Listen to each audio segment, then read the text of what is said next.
Mesdames, Messieurs, chers téléspectateurs d'Africa 24, bienvenue. Merci de nous rejoindre dans cette émission. Une émission qui reçoit aujourd'hui un ancien ministre de la Santé de la Guinée équatoriale. Il est actuellement ministre d'État à la présidence de la République de la Guinée équatoriale et président du comité de prévention de lutte contre l'Ebola ici en Guinée équatoriale. Monsieur le ministre Thomas Mecheba Fernandez Galilea est notre invité. Merci d'avoir accepté notre invitation. Bonjour, merci à vous.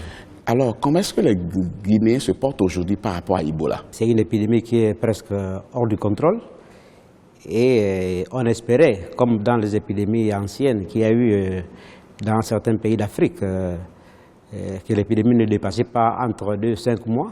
Maintenant, ça fait 9 mois que l'épidémie la continue. Oui. Donc, ça doit inquiéter la communauté internationale. Donc, oui. C'est non seulement la communauté internationale, même les gens de la Guinée équatoriale, on est aussi très inquiets. Oui. On était d'abord préparés à une première phase d'éviter qu'on puisse avoir une contamination par un voyageur ou quelqu'un qui vient de la zone la fermeture infectée. Des frontières. Donc on n'a pas fermeture, on a contrôlé, il y a des contrôles dans les frontières. À un premier moment, on a fermé les frontières, mais après on a pris toutes les mesures et on a ouvert les frontières.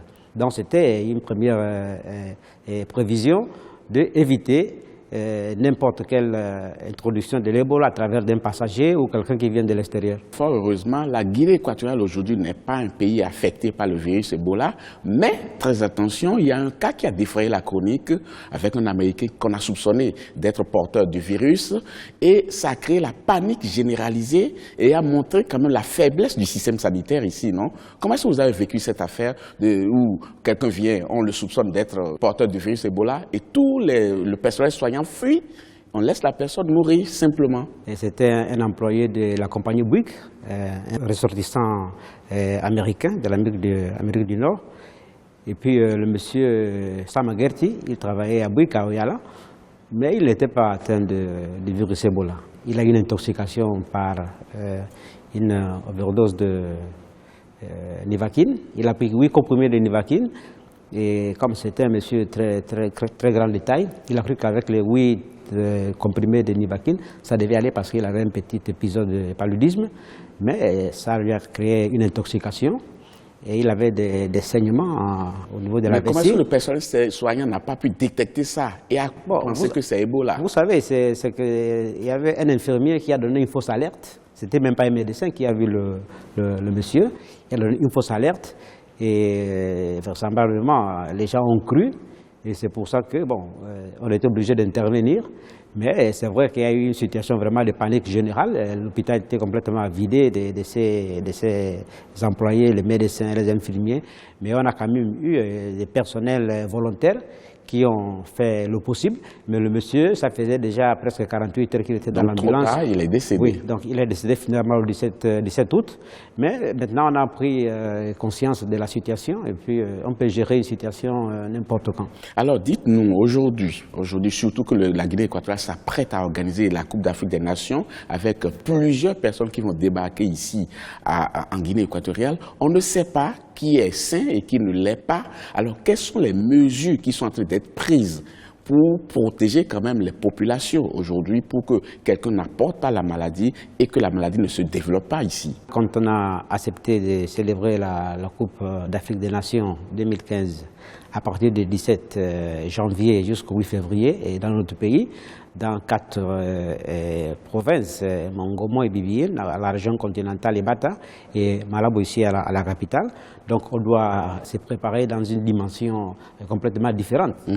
Il y aura du monde, espérons qu'il n'y aura pas trop du monde. On doit prendre des mesures très strictes. Quelles mesures par exemple? Il faut acheter maintenant beaucoup d'équipements pour le contrôle des frontières, des équipements pour le contrôle comment on appelle ça, des stades, et aussi des équipements pour avoir des unités de traitement et d'isolement des cas suspects ou des cas confirmés d'Ebola.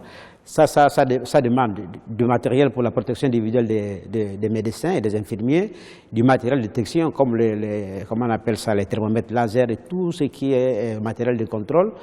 On doit avoir aussi une collaboration très saine et bonne des pays voisins, le Gabon, le Cameroun, le Nigeria. On a une frontière maritime, mais il y a beaucoup de gens. Ce n'est pas eux qui ont accepté d'organiser la Coupe d'Afrique des Nations. Hein. Mais il doit y avoir aussi une solidarité africaine. Oui, mais bon, quand le géant... C'est pas que la Guinée a accepté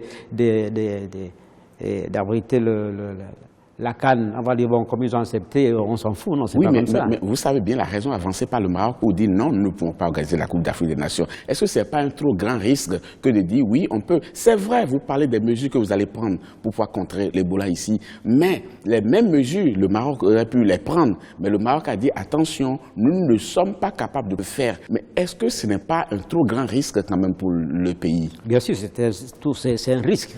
Les pays qui ont maintenant l'épidémie d'Ebola, ils ne l'ont pas demandé. La Guinée-Conakry, le Libéria et la Sierra Leone, ils ne l'ont pas demandé, mais ils ont la situation.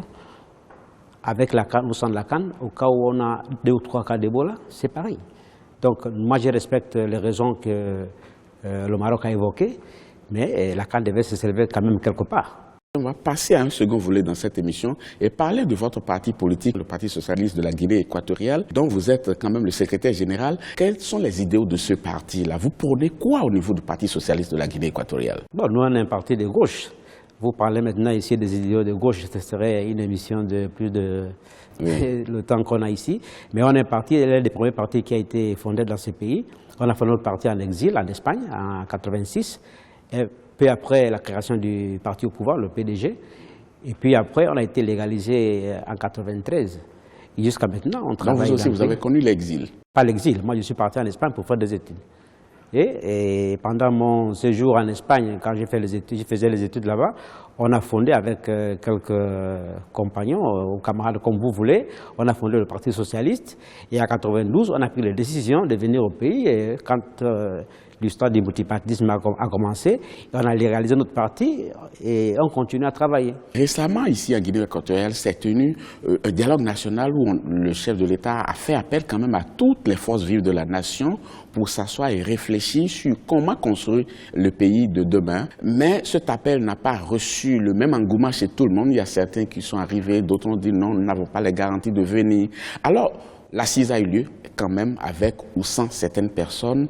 Qu'est-ce que vous retenez de ces assises-là, vous? Mais moi, je crois que c'était très important, un dialogue. Ça fait le dernier, c'était à 2003, et puis ça a passé, ça fait 11 ans déjà, c'est beaucoup. Il y a beaucoup de politiciens qui étaient toujours en exil. Ils doivent rentrer au pays pour apporter leurs idées, leurs programmes. Mais est-ce que les conditions sont créées vraiment pour que les gens rentrent librement? Je crois que nous-mêmes, quand on est venu à 92-93, les conditions étaient pires qu'actuellement. Moi, je n'avais pas de problème d'amnistie ou je n'avais pas de problème avec la justice ou de détournement de fonds avec l'État équato-guinéen. Je suis sorti d'ici très jeune pour faire mes études. Je suis revenu dans des conditions très difficiles parce que ça faisait déjà depuis longtemps qu'on n'acceptait pas ici les partis politiques. Donc actuellement, nous qui sommes restés dans le pays, les 12 partis de l'opposition, on dit bon, il y a une opposition qui est alignée avec le régime. Il y a d'autres qui ne sont pas dans le gouvernement. Bien sûr, je les respecte. On est tous démocrates. Chacun prend sa ligne du travail. Mais on est ici. Quel est le poids du Parti socialiste dont vous êtes le secrétaire général? Est-ce que le parti là existe en dehors du parti au pouvoir? Il y a une philosophie politique. On parle du bon.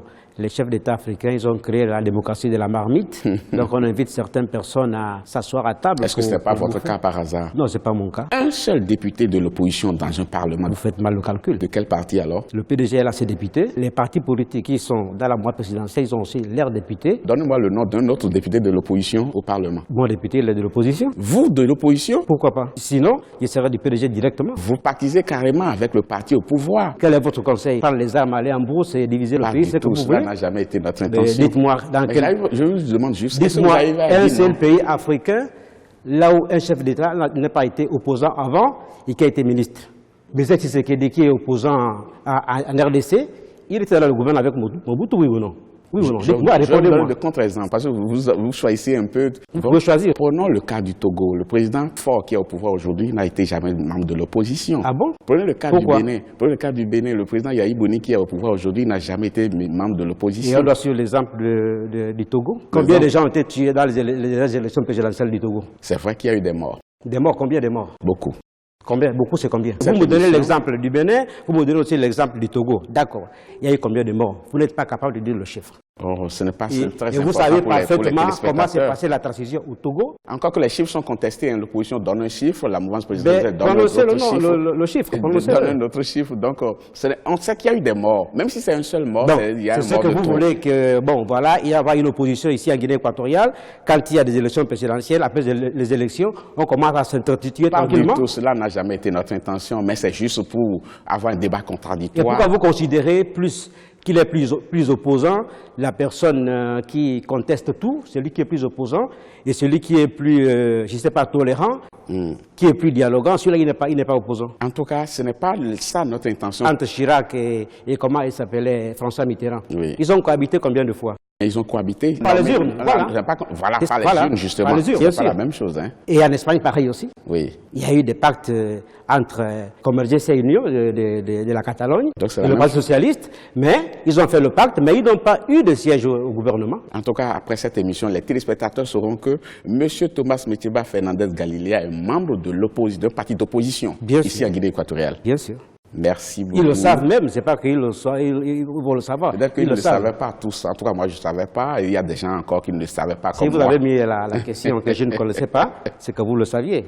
Non, Si vous pas portez du déjà des tout. opinions sur moi, c'est que vous vous êtes documenté sur moi, selon des opinions d'autres personnes, pas ce que moi j'ai dit sur moi-même, ou mes militants, ou des gens qui sont au moins alignés avec nous. En tout cas, Monsieur le ministre, c'était un plaisir pour nous de vous avoir, pour que vous donniez quand même quelques précisions par rapport au regard qu'on portait sur vous. Je rappelle que vous étiez ministre de la Santé, vous êtes ministre d'État aujourd'hui, la présidente de la République, et président du comité de prévention et de lutte contre l'Ebola ici en Guinée équatoriale. Merci beaucoup d'avoir été des nôtres. Merci à vous. Quant à vous, chers téléspectateurs, nous sommes à la fin de cette émission. Merci de l'avoir suivi. Prochain rendez-vous très bientôt pour un autre numéro. À bientôt.